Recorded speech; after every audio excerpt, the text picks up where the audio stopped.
Hey, Tina, from Hey, the how are you? from the other side of the world, from sunny California. How's Yeah, life treating you, darling? life is good. It is toasty and good. So very, very good. Thank you. Thank you for asking. How are you doing? Happy days. Same here, not as toasty. Nice and cool Fine. here, but Nice yeah. and cool. Yeah. We haven't spoken in a while, We and it's been a year and a half. It's been a minute. it's And been a minute, but it's a pleasure to be back. I always love talking with you. I always love working with your clients, and I'm just happy to be here again chatting with you. It's just such a joy. and we love you to bits. You've been amazing for us, especially in that private group that I've got. People are raving about you. They recommend you to each other all the time. Oh, that's so nice. um, Thank you. Thank you. and the amazing thing is that we got together during lockdown. We were both in lockdown at the time. Mhm, mhm, And I remember we talked about a whole heap of changes that had happened at the time. mhm. Amazon, the USPTO, things had gone a little bit wacky for us, and we needed all that information at the time. And hell of a lot of changes have happened now again. Yes, So yes. are you up for the challenge? Can we update all that information? I am up for all of the challenges. I'm ready to talk. We don't have a formal PowerPoint today. I'm ready to hear comments from your clients. I'm ready to answer any burning questions, go over any changes, and just kind of give you guys the feedback you need to be successful. I hate PowerPoints, I hate slides, and I love talking to you. And I've got Okay, a whole heap of questions let's go. for you, but I know that right at the end and Mhm. between now and the end of this presentation, I'm hoping that people are going to come in and give us their own questions. Guys, if you're watching already, I'm seeing people starting to pop in. Ask your questions in the comments below, up above, wherever you can see them, depending on where you're watching us from. We're live in a few places today. Um, give us your questions, because if we don't answer straight away, we will leave some time right at the end to answer questions. And by all means, ask Tina about anything USPTO trademark related. Ask me anything that you want to ask me that Everything else. maybe maybe Everything else. thought I can handle. I mean, Business. just by the way, I mean, you never want to put anything there that's privileged or that has very specific information related to your Absolutely. trademark. I know that you guys have a really great mentorship relationship with Callie, but really, really specific questions sometimes are hard to get across, in a They way need that to makes be sense. on a And client so, basis. uh, Absolutely.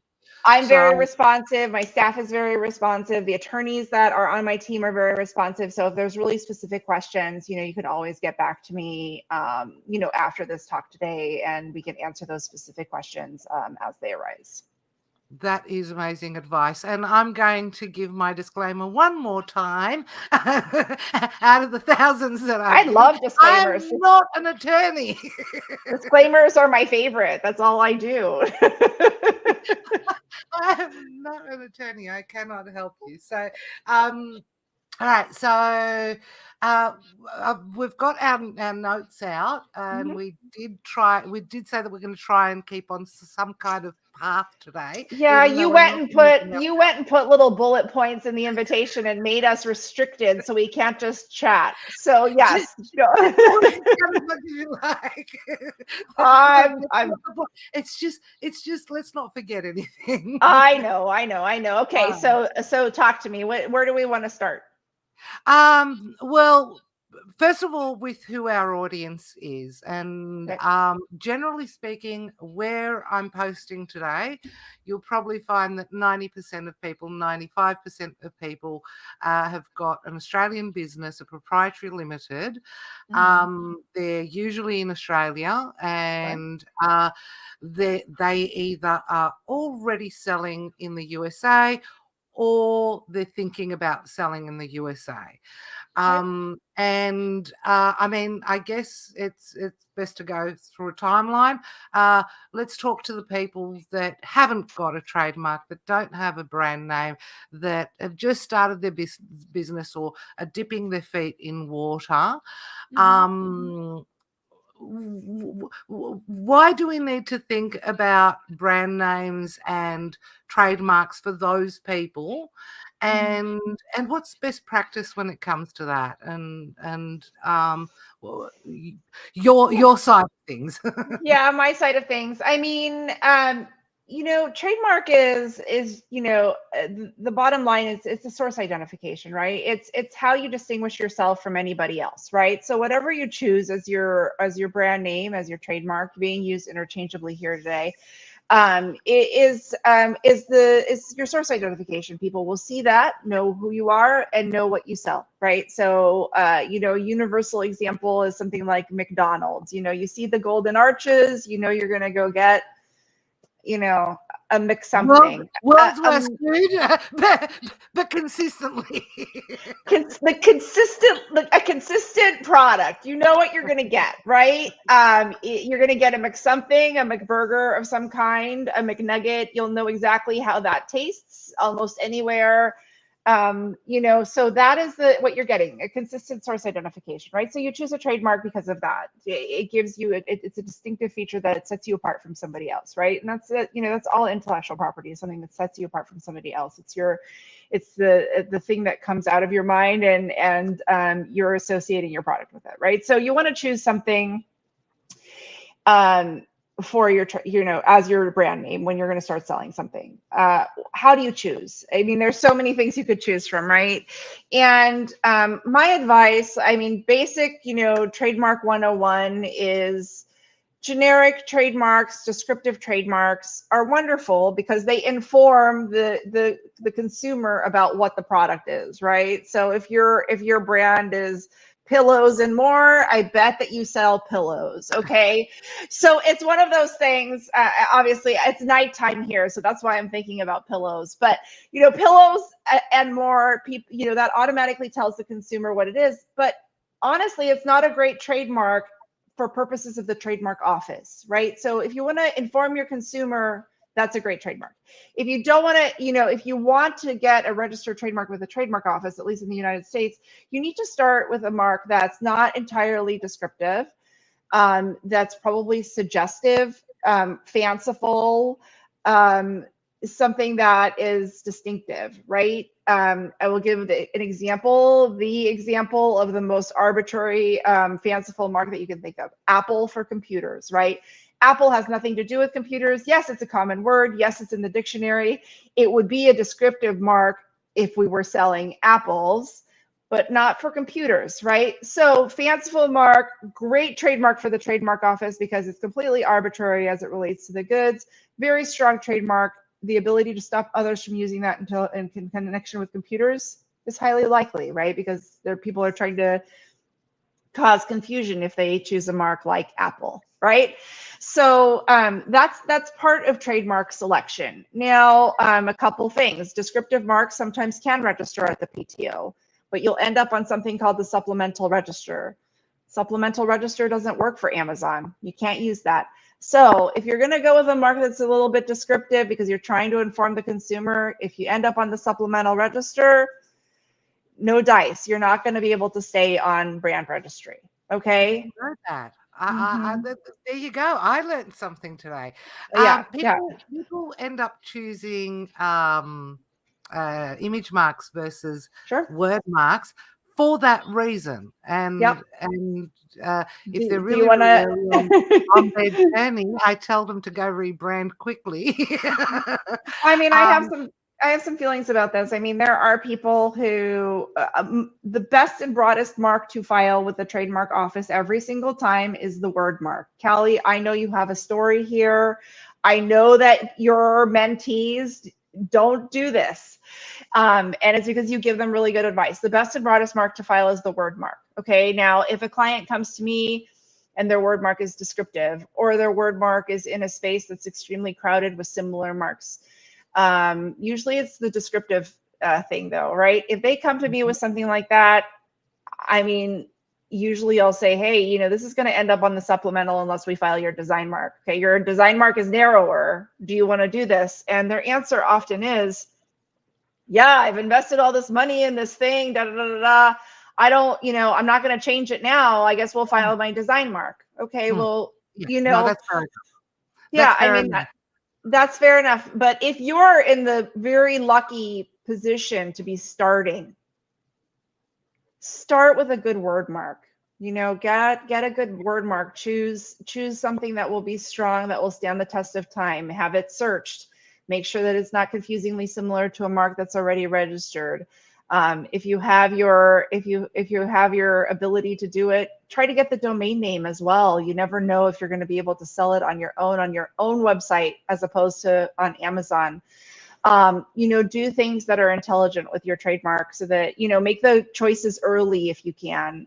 Once you've already invested tons of money in it, sometimes you're kind of, you don't have a choice. Yeah. And you know, in those cases, sometimes we will file the design mark that has the distinctive feature that's more narrow, knowing that that one's the one that's going to end up on the principal register. And we also advise, okay, file your word mark, end up on the supplemental for that mark.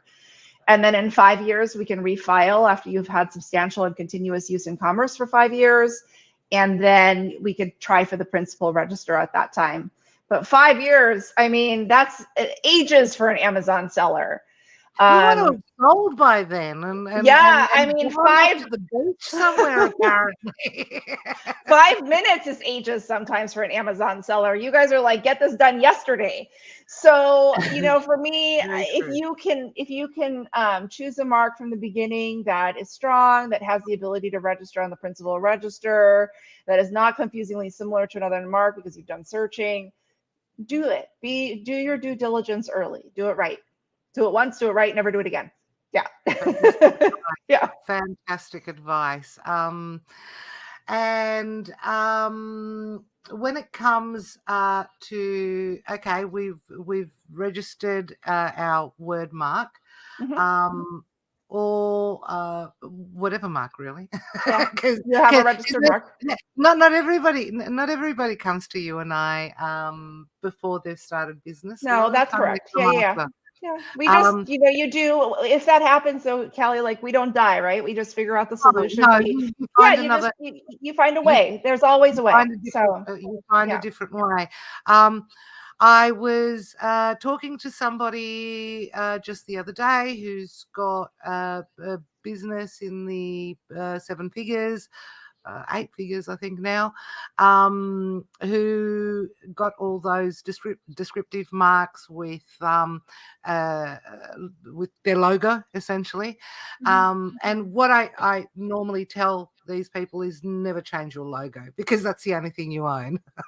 Really, everybody's able to change their logo if they have a word mark because that's what they own.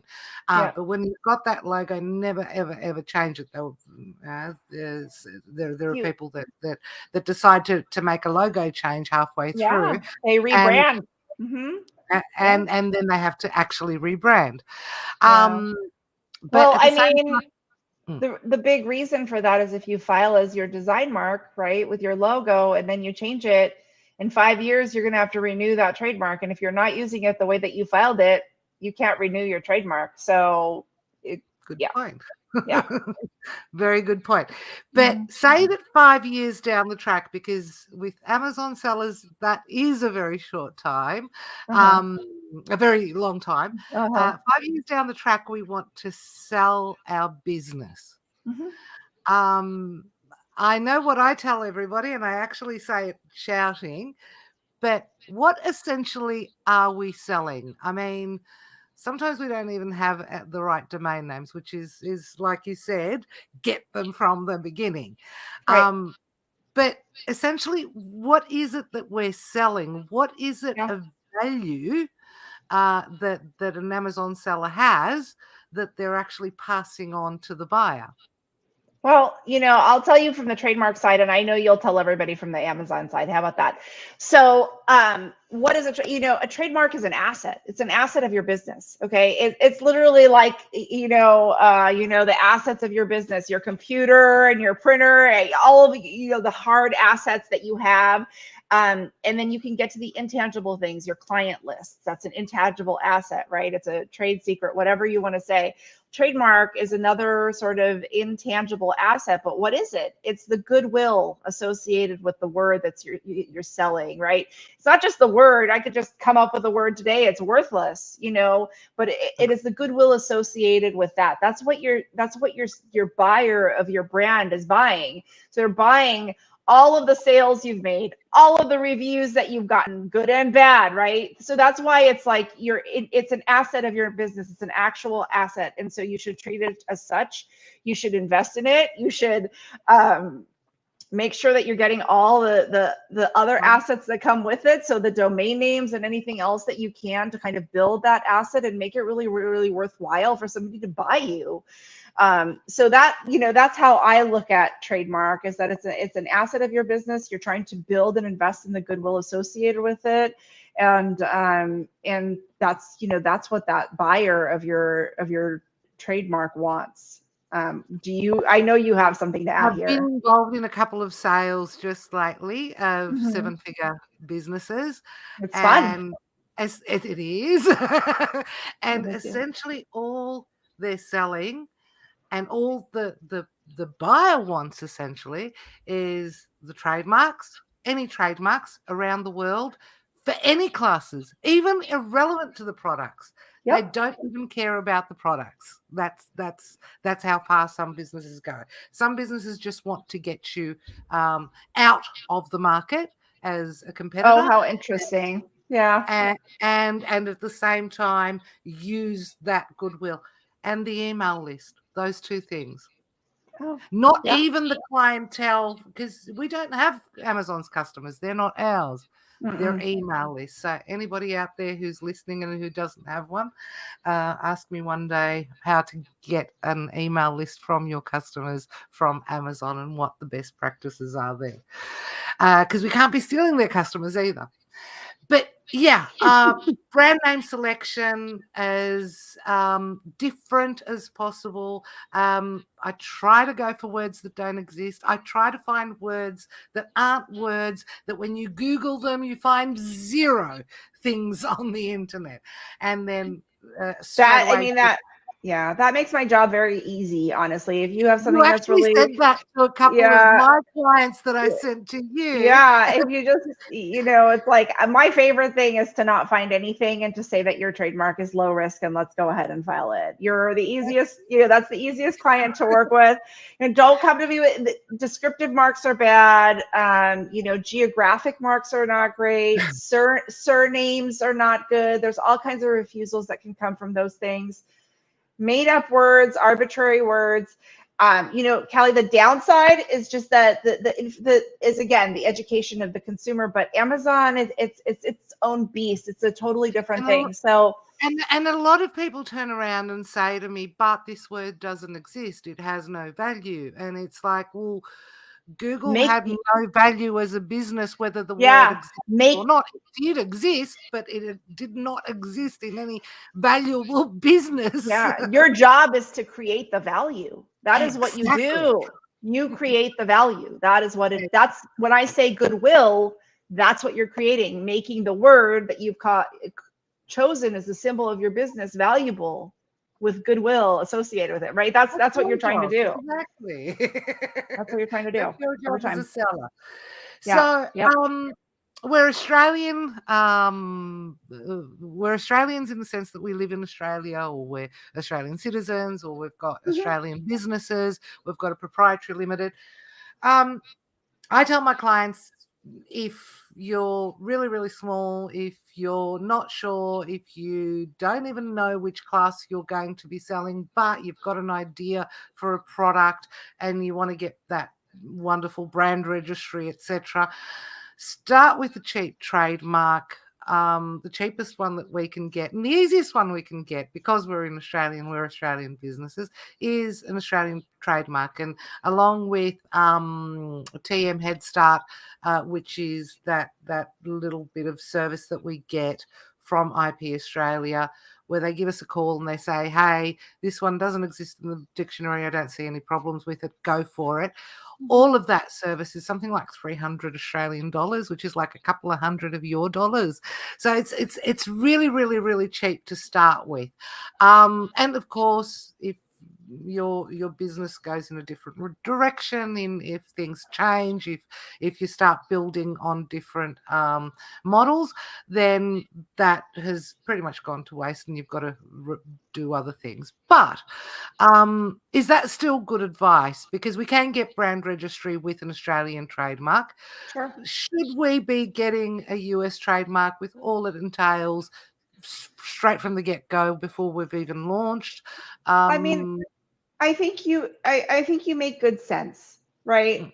So what you're saying is, like, if you're in Australia and you're still testing things and you're not in the US yet and you're not even sure if you're not established, you're not even sure if you're going to go to the US, if you're still trying to figure things out, unless you have money to burn, I'm not sure whether it's worth it to file in the US, right? And the same is true when I talk to US sellers who want to file in other countries. I'm like, well, are you going to sell there? Do you have a plan? Well, like, why do you want to do that? And if they have something concrete and they're ready to do it because they know what they're doing and they know then that's when I'm like, okay, that sounds like a good idea. That's fine. But I mean, don't just do it because you think that you should. I think that there's something to be said for, like, if you have a plan to sell in the US and you're concerned for whatever reason, you can investigate it. You can look in the US before you start investing in your Australian brand, just to make sure that if you decide to go to the US, the mark is available there. It's kind of a bummer, I think, when you establish yourself in Australia and then you try to go to the US and you realize that there's already a brand there, for example. But, ultimately you could do that with a very simple search on your own. You don't have to file a trademark application to do that. The USPTO, database is free and available for anybody to search, right? So, I think that there's some wisdom in waiting and really perfecting your art before you start filing all over the place, because the fees do add up. So, it's good to think about it. So you don't want to be infringing on anybody's trademark. That's what you're telling us. You want to make sure that Well, you're not infringing on anybody's I trademark. mean, if you're only using in the Australia, then you're not infringing anybody's trademark in the US unless they have a trademark in Australia, right? That's the thing. Like, you can't infringe if your use is only in Australia. So, true. but if you're I selling in the USA with your Australian trademark, which you can do, you can do. it is possible through Amazon. If you've started and you're still waiting and to test that market for a month or two, there's no reason to rush into a US trademark. You don't have to. Unless you're infringing on somebody else's trademark. Yeah, I mean, you should probably check before you enter the US market, because you don't want to get a cease and desist letter or get blocked by Amazon before you've even gotten started. And Amazon will get you real quick. They have their AI that's scanning all the marks that are coming through. So you might not make much progress selling in the US very quickly if you don't do a quick search before you start. Very true. And what are we actually checking for? I mean, I normally go to WIPO to make sure that I've got all the countries covered, but I never know that last bit of the check, which is, all right, I'm checking for words that are related to the class that I want. I'm checking for the word that I'm thinking of registering. But then there's a whole load of other things that you need to check. Like, does it sound similar to somebody else's? Check for a different spelling. What else are we checking for? I mean, you want to see if there is the same or similar mark, pending or registered in connection with identical or related goods or services. So dead marks, like when you do a search on TESS, which is the trademark office search engine, it's called TESS. When you're doing a search there, it's gonna come up with all kinds of stuff. Some of them are gonna be live, some of them are gonna be dead. You can usually disregard the dead marks, because that mark can't be cited against you by the PTO. They might still be using the mark in commerce. That's a whole other conversation. They could come after you based on the use in commerce. But ultimately, you're looking at live marks. And then what the PTO is doing, what another, a third party will do if they see you using the mark is they'll look at your mark and they'll say, okay, is this mark look the same, sound the same, or have a similar commercial impression or meaning? So if you have the same mark and it's spelled differently, but it sounds the same, that's a problem. If you have the same mark and there's a descriptive or like totally non-word attached to it, well, I mean, the word like that is not a distinguishing factor. A word that's completely descriptive of the goods. Maybe there's something distinctive, like, I don't know, whatever, bamboozled pillows for pillows. Okay. The word pillows is descriptive. It doesn't add any value to the mark, right? It's going to be disclaimed by the trademark office. So as far as, those are the kinds of things that you're looking for. Similar meanings will sometimes get you. That's harder sometimes for people to spot. But it does happen sometimes. I'm trying to think of an example off the top of my head, but it's not coming to me right now. But there's all kinds of that's what the PTO is doing. Sight, sound, commercial impression, meaning. That's the analysis.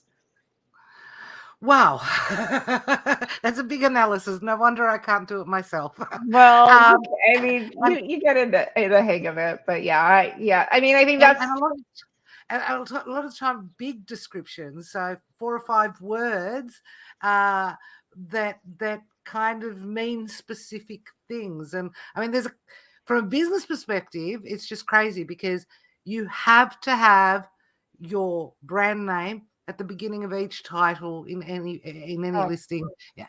And those actually take up half of your listing. And a lot of the time people decide that, I'm taking up too many characters, so they scrap their brand name altogether from their title, which essentially means that all of a sudden now they're selling a generic product because there's no descriptor of the actual. But those really long ones get to me. I know they eat up the characters, and so I've definitely had your clients come to me because they always choose. My best combo is 7 letters, maybe 6, maybe 8, but 7 letters. What happens when you go into the lower, into the smaller words is the word exists somewhere around the world. The 3 and 4 and 5 letter words, they all exist. It doesn't matter what you do with the letters. you Google them and they're there in some language somewhere. That's funny. All right, so we've established that we don't necessarily have to start with a USA trademark if we're in Australia, but get one ASAP as soon as you're starting to make any kind of money in the USA. And in the meantime, beforehand, make sure that you're not infringing on anybody else's rights while you're selling in the USA. IP Accelerator. Last time we spoke, it was still pertinent. It was still front and center on Amazon. You were our IP Accelerator lawyer of choice at the time because you actually knew what you were doing and got us registered in like 2 minutes flat. And at the time, I think I was the one that told you that we'd tried to get brand registry with non-IP Accelerator registered trademarks, and we had been able to. Mhm. And I mean, since then, we've also been able to register pretty much straight away with an Australian trademark on the USA website. And Okay. a little bit of I'll put something in brackets for us. Um, it's no longer as separated a website, Amazon. It used to be that every single country or region was separated. As we're getting closer to what they're trying to do, Amazon.com is the place where you can buy from any one of the local marketplaces. So essentially, when you go to Amazon.com, whether you've got an Australian or a USA trademark, and I know that there are other countries as well, you Mhm. can pretty much get immediate brand registry without it even having been approved. So it hasn't gone to the final stage of Mhm. approval at the USPTO. Um, that was our main reason for using IP Accelerator, and we all knew that it had there were other reasons why we used it. Mhm. Um, but I've recently been informed that it's still 100% relevant, and that we know who from, and So, what those extra things that we get are that are still pertinent today. What's going on there? What is okay. IP accelerated today? Okay, so let me say what it was when it started Hmm. and how that's sort of developed over time. So when IP Accelerator started, which was I think late 2019, if you used an IP, so before there was IP Accelerator, you had to wait until your mark was registered before you could enroll in what was called brand registry. The Amazon started IP Accelerator so that if you filed with one of the IP Accelerator firms, you could get your mark enrolled in brand registry when your mark was still pending at the trademark office. Now, this was a very big deal because it takes about a year for your mark to register. It's way more now, but it takes about a year for your mark to register. And so that was a huge benefit. Like, getting enrolled in 2 weeks versus getting enrolled a year later, that's a very big deal, right? So it was a huge benefit to use an IP accelerator firm because you would be enrolled, much more quickly, right? That did change. I don't even know when at this point because the whole pandemic happened. But ultimately, you no longer have to use an IP accelerator firm to enroll in brand registry, right? You could file yourself, or you could use an attorney to file for you, and you can enroll in brand registry. There continue to be benefits to using an IP accelerator firm. One of which is, and you can take it or leave it, but we have filed thousands of trademark applications for Amazon For sellers. Amazon We sellers. know we've been around the block. We know what we're doing. All of the IP accelerator firms are great. I've met them. I mean, I met them all in May. We all got together at a big international trademark conference. We met with Amazon while we were there, and Oh, it was a lot of fun because we got to talk about Amazon sellers a lot. But what we did get to talk about is learn, like, hey, what is the benefit of us anymore, right? And because it's like, well, what is the other than us being really, really good at our jobs, what is the benefit? Because I think that some people would rather just roll the dice.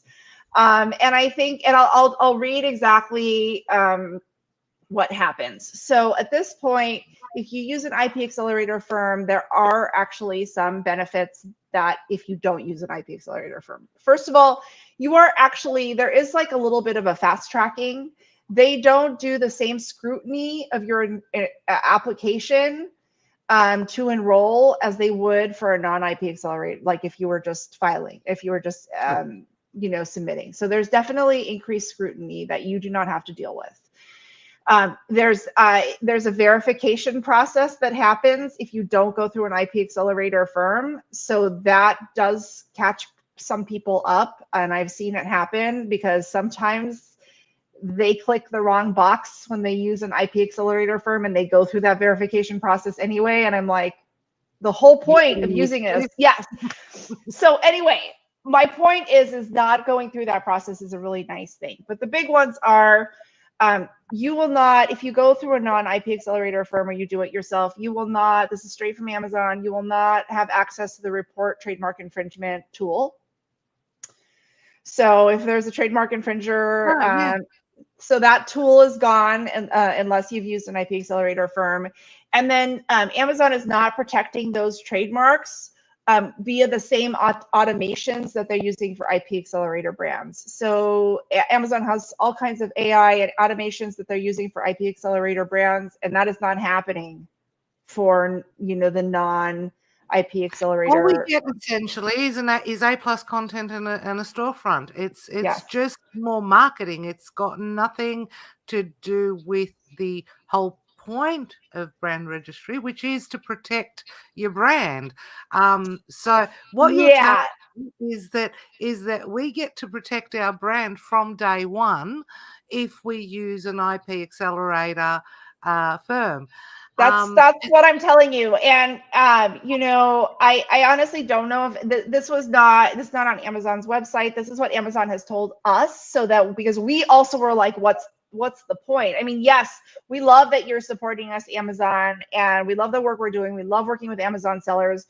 We're working with tons of you, so it's not like there's, you know, it's not like there's a problem. People still are choosing IP accelerator firms because there is a benefit, right? There is a benefit in that. And they know that they can trust Yes, we've done this, folks, right? Like, so I think that does convince some people, because I think that there's something to be said for that. Like, you don't want to go to a surgeon and you're their first surgery.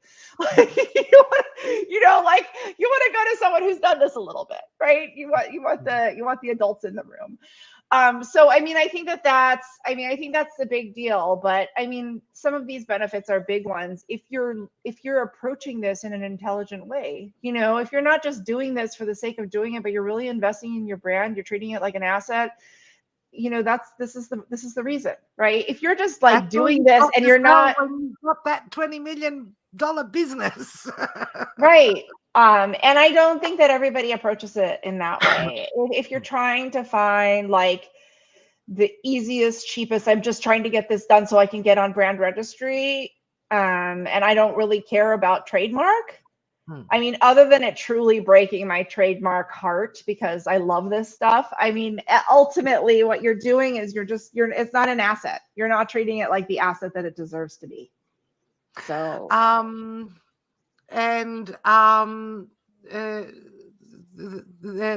question that I get quite often in all of my groups is, what's to stop me from using a $100 Fiverr trademark expert in the USA?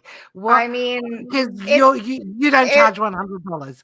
It's after 5 o'clock here, so I can go ahead and grab my Ouzo and tell you a little bit about this. You know what? I'll tell you what. I do not charge $100 for a trademark application, because I'm not just filling out a form for you. We're worth what we charge. We have a value associated with what we're charging, and I think all IP accelerator firms do, and I think all lawyers do. You know, if you're using, I do have a hard time with a Fiverr or a LegalZoom. I know that they have a value. I know that there's something that you're getting out of it, but is there an Australian saying, you get what you pay for? Absolutely. Is that Australian only? I'm just saying, you know, what I find is sometimes when you cut corners on filing major legal documents, which this is a legal document that's protecting your asset, you might not get the best work product. And I often spend a lot of time and your money, which I'm happy to take, fixing the issues that are created by bad filings, or the filings are fatal. They don't even cover what you need covered. They're not even appropriate filings. or they're ending up on the supplemental register, or they don't, they don't handle the things that need handling to get the job done. And so I end up having to fix them for way more than I would have charged you to just, do a search, file the application, so that's why I think, I think you should not rely on, a Fiverr, definitely, or a LegalZoom. But I do think that there's a range, right, Kelly? And um, I'm not You're not discounting the most that. I think that expensive I lawyer know. that I I've think come that there's across. some really great attorneys who charge less than I do. And I Mm. think that there's some really great attorneys who charge more than I do. And I think that there's some really shitty attorneys that charge more than I do. And I think that there's some really crappy attorneys that charge less than I do. Like, it's not, I think, I do think that the IP accelerator firms are top notch. They're all really great. I've worked with all of them. We send clients to each other because we get conflicts of interest. I mean, I think that that's a safe bet. But I do think that there's a full range. I like to think that we're middle of the line. I've done a lot of Mm. research about pricing. I'm not new. I've been doing this for 20 years. I know where I fall on the spectrum, and I fall in the middle. Yeah. So I mean, that's essentially, and then Amazon has us capped, right? So Amazon says you can't exceed this amount for IP Accelerator, right? So just by the way, like, Amazon has also negotiated with us. We're charging you less than we charge our regular clients. So See, it's one of sellers, they do look after us. Yes, they do. They do take care of you guys. They did negotiate on your behalf. Um, but I do think that there's a full range. The filing fee with the trademark office is $350 per class. Everybody's going to be the same thing. There's no magic there. There's no mystery there. Everybody's going to, that's where you start. Um, and then you have to ask questions like, are you doing a search? Are you giving me a risk assessment? Are you filing the trademark application? Are you charging me for reporting? What's included in this? Right? And you will find very quickly that the $125 or whatever, any of these, it doesn't include any of that. It doesn't include any kind of legal advice. Well, why the hell are you doing this then? It's a legal doc. You need legal advice. You need someone to answer your questions. And my guess is you're not going to get it unless you're working with a lawyer. So that, Absolutely. that's how I feel about it. I obviously have just seen lots of things go wrong. I mean, sometimes things work out and go well, and I'm really happy for those folks. But I am disappointed when I see something go really bad for somebody. And my hope is that I prevent that, and I think that I do add value that equals what I'm charging. I haven't seen a case where somebody's made a huge mistake in their trademark decisions to begin with that couldn't, in some way or another, uh, be corrected sometime down the line, Mhm. especially when you've gotten to a point where. But really, the amount of hassle, the amount of money, it can stop or postpone a big sale. It can change your whole life compared to what you imagined you would be doing for the next 2 years. Mhm. I don't think it's worth it. It's Well, absolutely worth it. I have seen it. It is sort of rare where I can't do something to save you. Um, it's a rare circumstance, but when it happens, it's a bummer.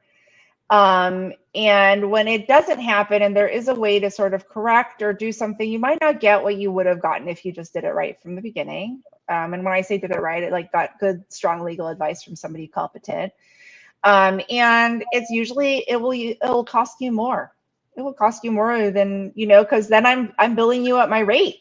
Yeah, So it's yeah, like okay, I got to fix your little mess here, right? yeah, yeah. And So you never know how long it's going to take and how many uh, billable hours you're going to be charging. It's well, I try to be predictable, Kelly. Let's not be mean about it. But it's one of those things where I think that it can add up, and it's too bad because it really doesn't need to be that way.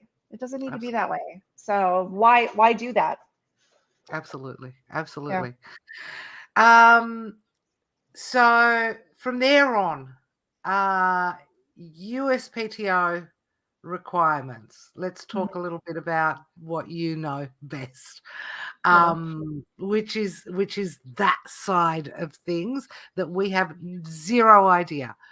Things have been changing. Things we can't do our own applications Filings. in. No. Yeah, we've been getting letters apparently that are accounts. We need to verify them. Um, what can you do for us as a lawyer? What do we need a lawyer for? And what are those changes? You need a lawyer for everything. If you want to file a trademark or prosecute a trademark before the United States Patent and Trademark Office, and you are not a U.S. citizen, or you are not a U.S.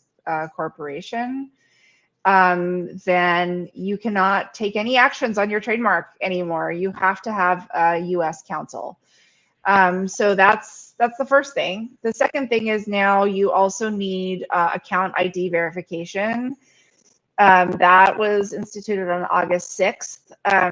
The requirement for a U.S. attorney happened like a couple of years ago, I think now at this point, or maybe a year and a half, something like that. But the ID verification is required as of August 6th, and it requires you to be verified. It doesn't, if you're not a citizen, it doesn't matter. Like you can't get verified anyway. So And even if you could get verified, what would you do with yeah, it? Yes. yeah, you can't file anything. It doesn't, you can't do anything with it. Everything on the PTO is in the public record. You can you can go on any trademark, you can see the prosecution history, you can see everything you can see when they need to be renewed, you can see whether it's been assigned, everything is in the public record. I use the same system that everybody else uses to check trademarks.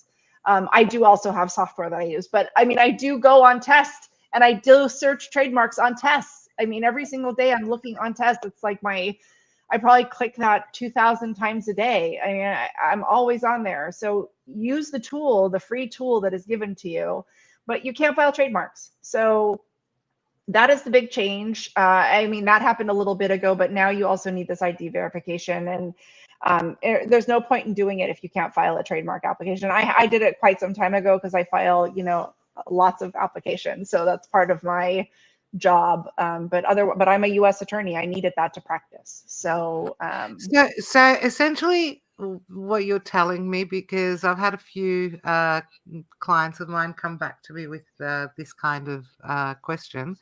They've used other lawyers for their trademarks.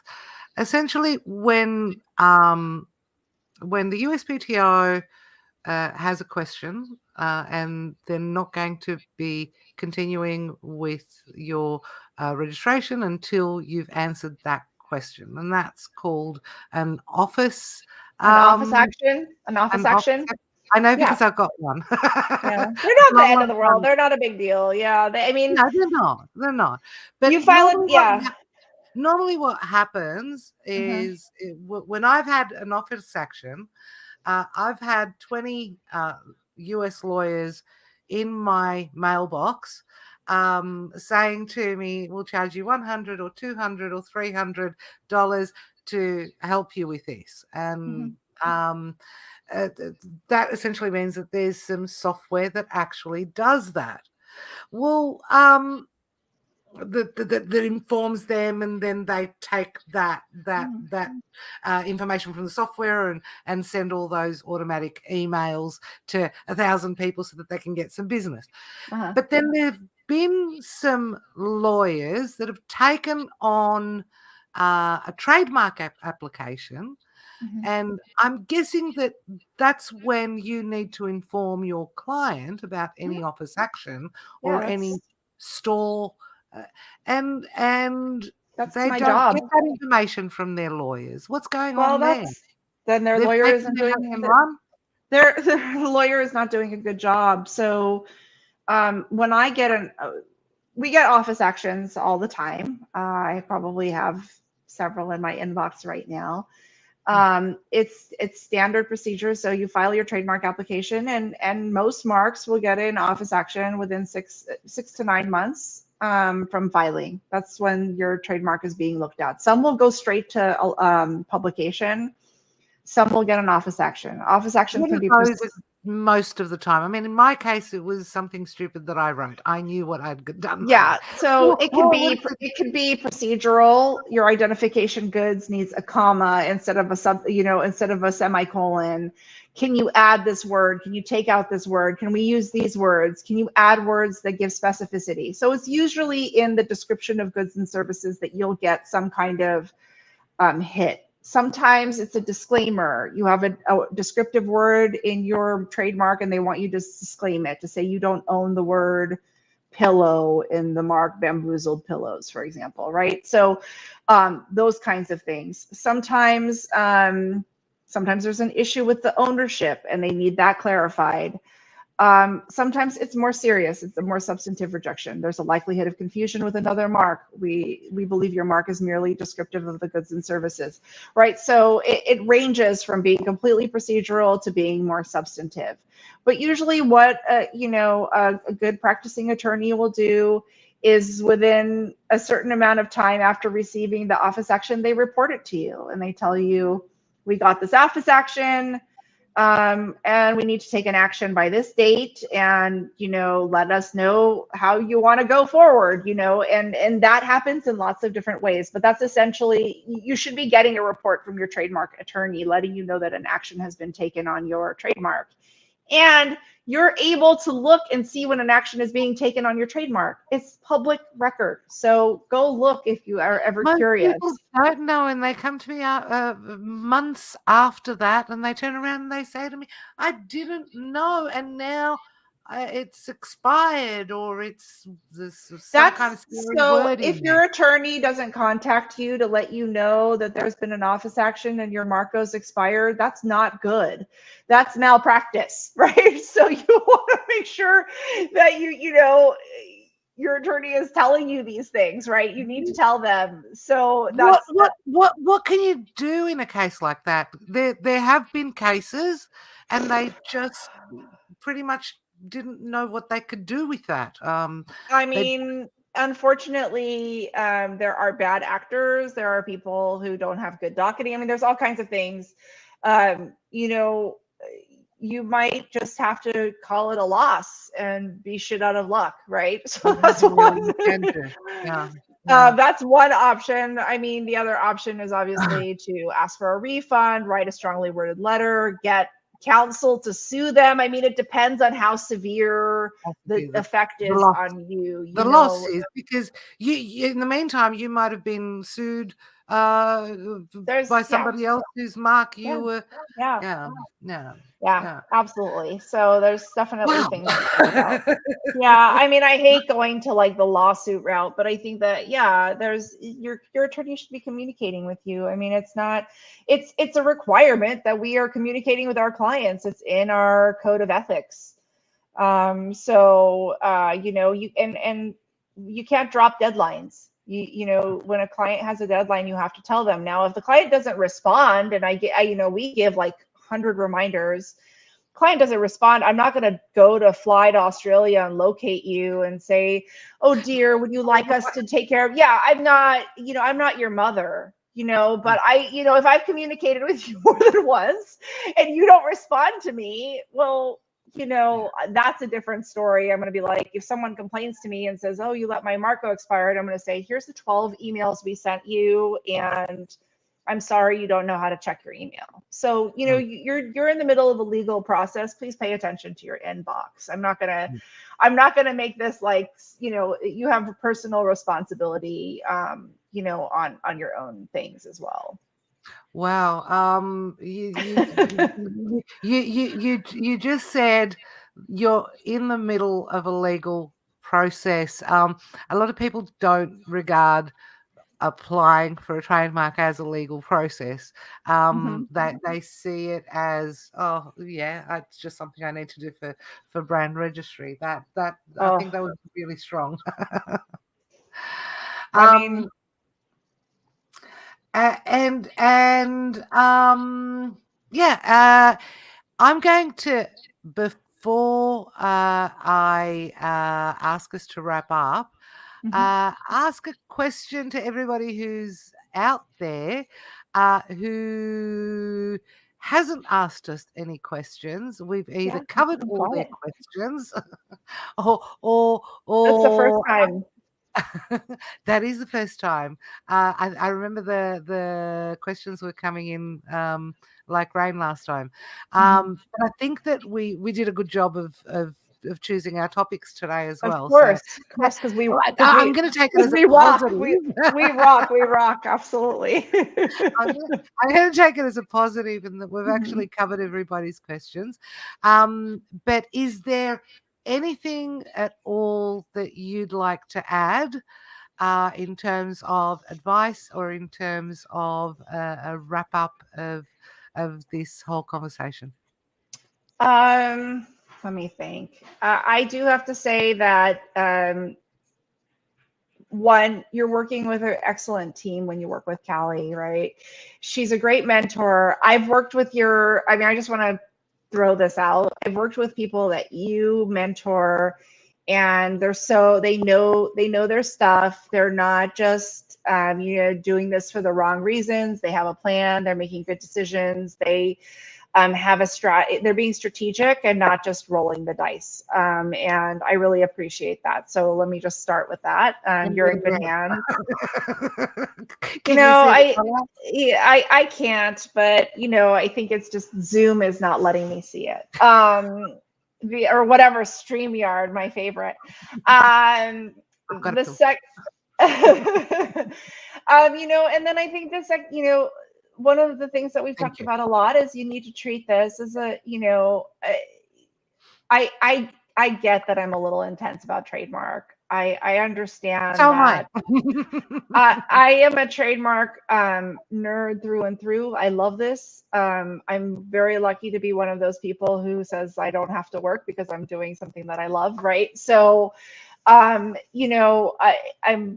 really think that there's a lot of good choices that you can make with your trademark.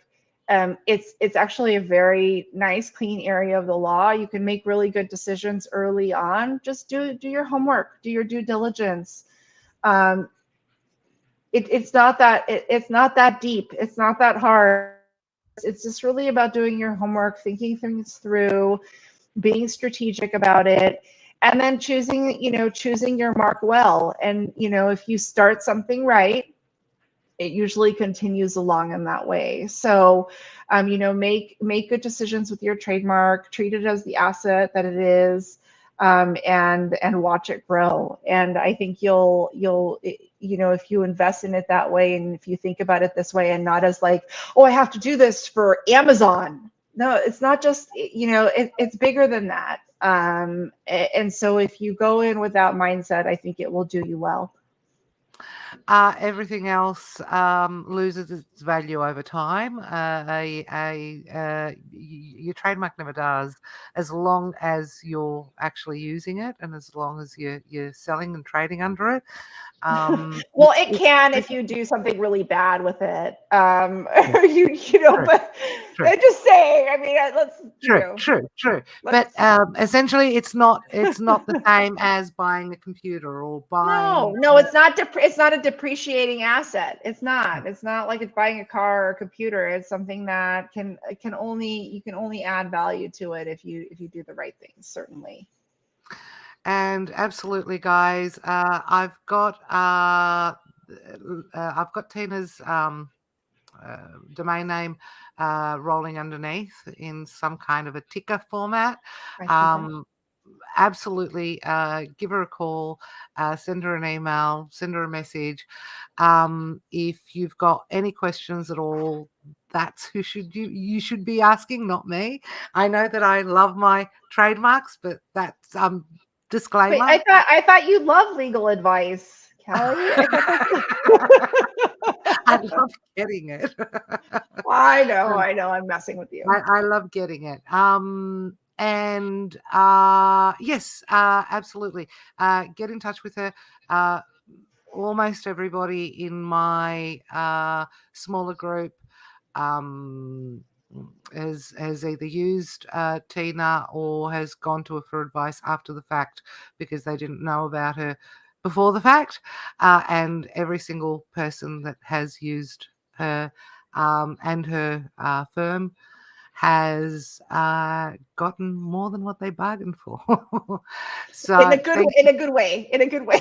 and absolutely.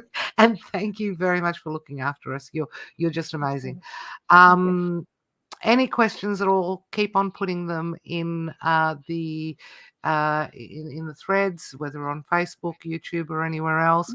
Mhm. Ask your questions, and we promise to keep Yeah. a track of Yeah. them for a few days, for a couple of days, Mhm. because there will You be you people. can you can tag me like you did, and I see it. I will see it probably 11 hours after you tag me on it because I'm sleeping. But when I wake up, I will respond. Guys, I tagged her the other day because I didn't want to give legal advice and I was giving legal advice. And I tagged her and I said something to the effect of, when she wakes up, Mhm, she mhm. will answer you. Leave me alone. Yes, and she did. I did And answer she when did, I and woke she up. did, and she did as soon as she woke up. Yeah, I'm an early riser, so you might see it sooner than you think, but ultimately, yeah, I am sleeping when you're awake. So, and we'll be sleeping about 30 minutes after this is over today. Yeah, this is probably a common time of being Yeah, away. Well, yeah. thank you. You're amazing. Pleasure. Thank you once Pleasure. again. Thank you, everybody, for watching. Anybody who's watching on the replay, please do come in and talk to us. And have a wonderful day on this end. Have a wonderful night on that end. Thank Have a you. good Thank day. you. Thank you. Bye Thank bye. you. Bye.